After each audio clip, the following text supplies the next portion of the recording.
So in this video, I want to share with you why goal setting is bullshit, why it's dangerous, and how you're not going to get where you want to be if you keep using the methods that you're currently using. So I've tried goal setting for the last decade. Every year, January, I try a new method. I Google, I've paid money, I've done templates, I've done all these different things. I go away into the country with some friends, we write lists, we plan out our goals, and truth be told, I don't really stick with any of them. There's experts all over charging thousands of dollars on how to set goals effectively. You can read on millionaires, you can read all these different things, but if you're like me, none of them stick. Now, there are two core things that I believe will help you nail your goals more than anything else. And before you start goal setting, you need to nail these two things.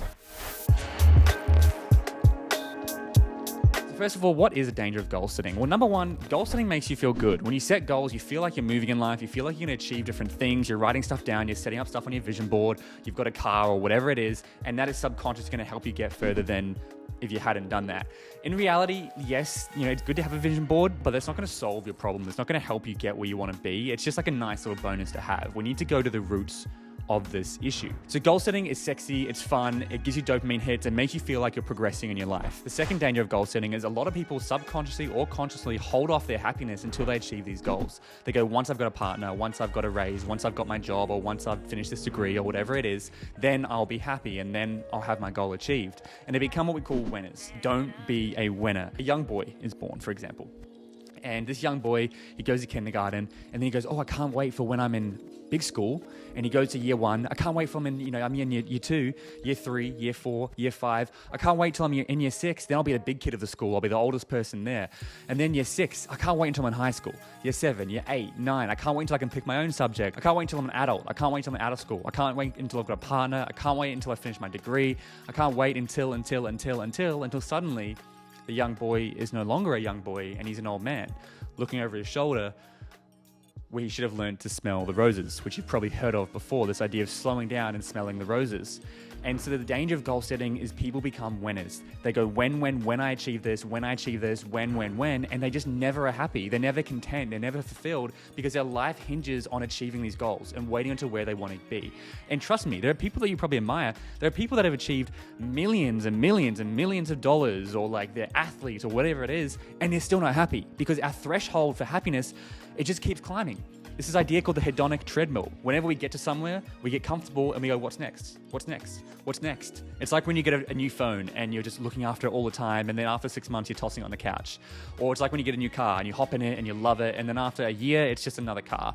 It's the same when you achieve a goal. You might hit your weight, or you might hit whatever it is you want to hit, and eventually you're going to get used to it and you're going to start going after other things. And so if we don't have this fundamental belief fixed, then going after goals is actually going to lead to somewhat of an unfulfilling life. So I mentioned there are two solutions that I recommend when it comes to goal setting. Here is the first solution. The first thing you have to do is you have to shift your mindset. How you live your days is how you live your life. If you get caught up on waiting for a goal to achieve happiness, that is not the way to live our lives. You have to switch your mindset and learn that it is in now. There's a quote from The Office where he's like, I wish there was a way to know you're in the good old days before you've actually left them. and the truth is, right now, you're probably in the good old days. And you're going to look back on these times and be like, man, remember when we were living out of that crap house? And remember when we were doing all these things and you didn't have much money, you didn't have what you have now, but they're the good old days. And so learn to love the moments that you're in now. So don't get stuck thinking about how great your dream life is going to be while also being disappointed with your current life. You want to learn to find this fine line of being content where you are now, but pursuing to where you want to be. And so I'm not saying don't have ambition. Have ambition, set big goals, be ambitious, look at the future with excitement, but also learn to be content and happy now. You need to find that balance, which is very tricky to do, but that's why I'm saying this is a mindset shift. So be happy of what you have now whilst being in pursuit of what you want. It's like what Master Oogway says in Kung Fu Panda. He's like, yesterday is history. Tomorrow is a mystery, but today is a gift. That is why it is called the present.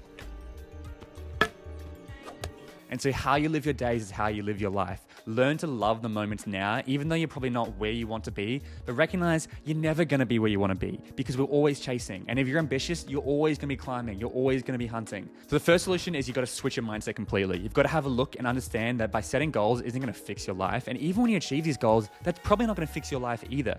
Happiness comes from the inside. This is why people go away, they do yoga and go on retreats and they learn internal happiness and all that sort of stuff. But it's kind of true.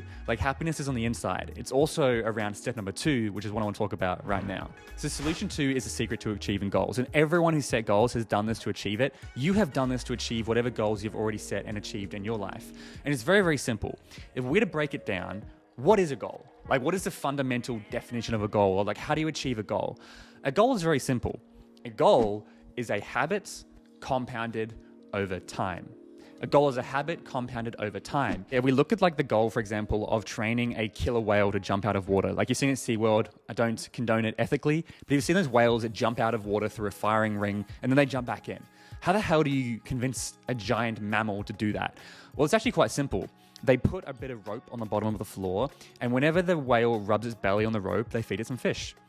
And they do that a few times. And then they raise the rope. And whenever the whale goes over the rope, rubs its belly on the rope, they feed it some fish. Higher and higher and higher and higher until eventually the rope is now flush with the water, which means the only way for the whale to rub its belly on the rope is to jump out of the water and go over it. Then they raise it up, the whale jumps up over the rope, they replace it with a fiery ring and they get a crowd, and suddenly you've got a whale that jumps out of the water just by training it through a few simple habits. What is more important to you? Is it gaining new good habits, or 2, removing your bad habits? And let me know in the comments, because every time I ask this, I get mixed reviews. Some people say, oh, I'd love to get some amazing new habits. Most people, I would say, it would be more beneficial if I got rid of my bad habits. And this is something I don't see many people talking about, the importance of removing your bad habits over creating good habits. Again, it's fun to think of what are all the new habits I'm going to do. I'm going to wake up, I'm going to do an ice bath in the morning, I'm going to go for runs, and then we never, then we don't do it after a week. But what is actually more realistic? Remove your bad habits. Get off social media, delete social media, whatever it is. We all have bad habits, whatever they are. Focus on removing those before you start looking at your good habits. And when I was goal setting earlier this year, my brother-in-law actually said, he listens to a pastor, and this pastor says that all he does every single year is he tries to set one amazing new habit a year. And he says, after a decade, I've got 10 incredible new habits. And so I think a lot of us get seduced by how cool goal setting is, and we set all these new habits we have, and we go, I could do this and this and this and this, and in the end, we end up doing none of it because it's all overwhelming and it doesn't suit where we want to be. But I'd love for you to consider, what are the bad habits you have? Write a list, good, bad. What are your good habits you want to build? What are the bad habits you want to get rid of? Focus on those 2 things. Attack it from a 2-pronged approach. Now, a lot of people's bad habits, they don't even realize. Some people think it's just who they are. Oh, this is just who I am. No, you don't come out of the womb with bad habits. You have these habits, and it's not just who you are, and we can change these things. This is an example that they use a lot in like personal development. A frog sitting in a pan with tempered water, if they turn up the heat under that pan, the water will slowly boil until the frog boils alive. It just stays in there because it heats up and slowly dies. But if you put a frog into a pan of boiling water, it'll immediately jump out of that water because it feels the pain. The idea is that we often get so caught up in our own ways that it slowly heats up over 5 years, a decade worth of bad habits, so we don't even realize we're doing the habit in the first place. And to really have a think about what are the good and bad habits you're doing that are preventing you from getting to where you want to be, and what are the things that are going to help you get to where you want to be. Again, what is your goal? Break it down into habits, because a goal is just a habit compounded over time. Now, there are a few more things I'd recommend. There's a story of a scientist who did an experiment on rats, and he would take this rat, he'd put it into a beacon of water, and he wanted to see how long the rats would survive for. And so they'd be treading water, and on average, the rats would tread water for about 15 minutes before they would give up and they'd start to drown, and then the scientist would pull them out of the water and prevent them from drowning. He'd put them down, and then he went, I wonder how long they'll survive on the second try. So he puts the rats in, and on the second try, they didn't go for 15 minutes, they didn't go for 30 minutes, they didn't go for 1 hour. They actually survived for 60 hours on average. And whether you believe in the validity of this experiment is questionable, but the experiment was based on an idea of hope. Because they'd already been pulled out by the scientist, they kept treading, going, if I just keep going, he's going to pull me out eventually. And they're like, because they knew he was going to get pulled out. And that was the theory, at least. And it's this idea of showing how powerful hope is. And the good thing about habits are, rather than waiting for like 10 months to achieve this goal before you're happy, learn to do it now.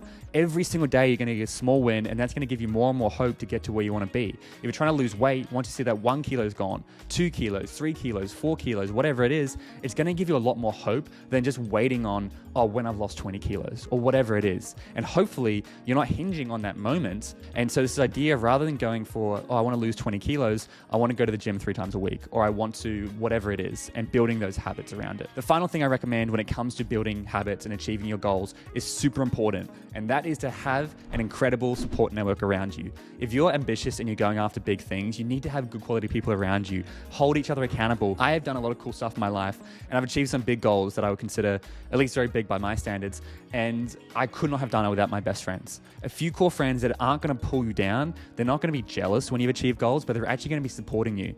I know in Australia we have like tall poppy syndrome, where people are kind of like, whenever someone achieves something great, they just want to pull them down a little bit. It's very like subconscious, and it's very like passive aggressive in a way. It's not like screw you. They're just kind of like, they'll say things to demean what you've achieved.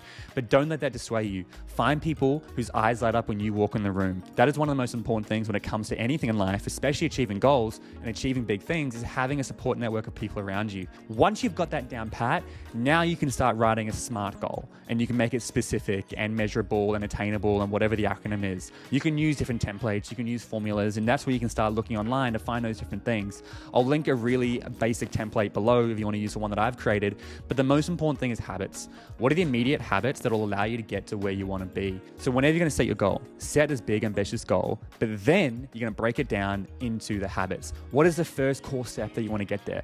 Is it finding a gym? Is it finding a gym partner? What is the immediate, easiest step you can do? The first 5 steps, 1, 2, 3, 4, 5, that is going to remove any excuses, and it's going to allow you to just start. Because if there's anything else I recommend, is just get started. Stop waiting, stop putting it off, stop starting, start finishing, is a quote I love. And so that's the key things when it comes to goal setting. So hopefully this video helps you. Goal setting has been a huge part of my life, but truth be told, I don't really find a huge amount of value in setting like material goals, financial goals, or those sorts of things. I just focus on the habits. Every day, how can you get slightly better? How can you keep working on the things every day and day out? And learning to find happiness in the now, learning to be happy right now. Because again, you're gonna look back on these years and probably be like, oh man, they were really magical, weren't they? Depending on where you are in life.